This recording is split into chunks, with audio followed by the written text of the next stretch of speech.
कहानी सास बहू का आईना। परिचय। एक साधारण घर की असाधारण कहानी। शहर के एक पुराने मोहल्ले में रहती थी शकुंतला देवी।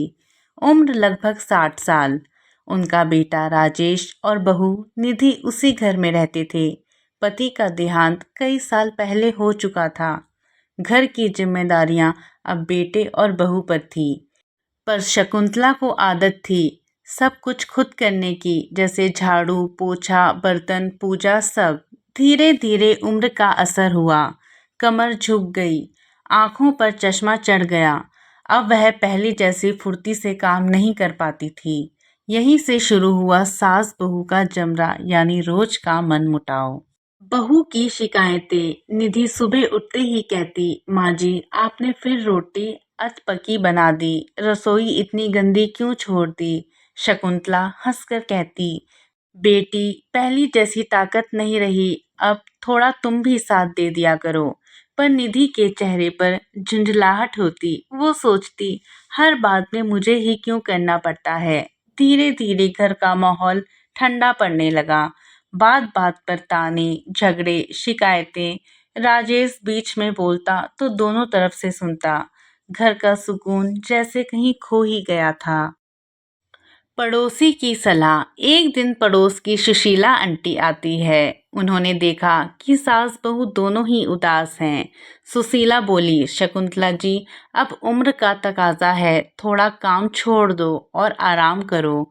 और निधि तुम भी सोचो, जो आज सास है कल तुम भी सास बनोगी। घर तभी चलता है जब दोनों एक दूसरे की इज्जत करें। उनकी बातें दोनों के दिलों को कहीं ना कहीं छू गई, पर जुबान पर कोई कुछ नहीं बोला। गलतफहमी की आग। अगले हफ्ते निधि की सहेली घर आती है। निधि ने हंसते हुए कहा, मेरी सास तो बस दिखावे के काम करती है, असली बोझ तो मैं उठाती हूँ। वो बात शकुंतला जी ने दरवाजे के पीछे से सुन ली। दिल जैसे उनका टूट चुका था। उन्होंने पूरे दिन कुछ नहीं कहा, पर रात को चुपचाप भगवान के आगे बैठकर बोली कि हे प्रभु, मैंने बहू को बेटी समझा, पर शायद अब मेरे लिए इस घर में जगह नहीं रही। अगले दिन उन्होंने अपने कपड़े समेटे और चुपचाप गांव जाने की तैयारी करने लगी।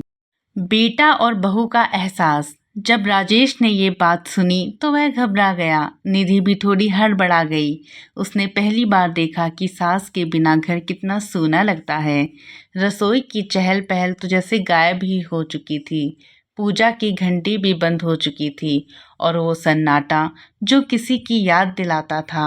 राजेश बोला, निधि माँ ने हमें कभी खाली पेट नहीं रहने दिया, और हम उन्हें अकेला छोड़ देंगे। निधि की आंखों से आंसू निकल आए। वो तुरंत मंदिर में गई और बोली, भगवान मुझे माफ करना, मैं अपनी सास को समझ नहीं पाई।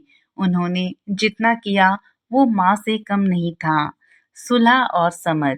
अगले दिन दोनों रेलवे स्टेशन पहुंचे, जहां शकुंतला ट्रेन पकड़ने वाली थी। निधि दौड़कर बोली, माँ जी जाइए मत, मुझे आपकी जरूरत है। शकुंतला की आंखों में आंसू थे, उसकी आंखें नम थी। बेटी अब तूने सास नहीं कहा, माँ कहा, बस यही मेरी जीत है। दोनों ने गले लगकर रो लिया। राजेश ने दोनों को देखकर कहा, घर में अगर प्यार है तो झगड़े भी आशीर्वाद बन जाते हैं। सास बहू का आईना। आज कुछ महीने बीत चुके थे। शकुंतला अब ज्यादा काम नहीं करती, पर हर काम में बहू के साथ सलाह देती है। निधि भी अब सास का आदर करती है, क्योंकि उसे एहसास हो गया है सास माँ जैसी नहीं होती, वो खुद माँ होती है। बस देखने का नज़रिया बदलना पड़ता है। कहानी का संदेश। घर तब नहीं टूटते जब काम अधूरे रह जाते हैं, घर तब टूटते हैं जब इज्जत अधूरी रह जाती है। थोड़ा सम्मान, थोड़ा अपनापन, यही सास बहू के रिश्ते की असली चाबी होती है। दोस्तों, अगर आपको ये कहानी अच्छी लगी हो तो प्लीज़ मेरे चैनल को सब्सक्राइब करें। धन्यवाद।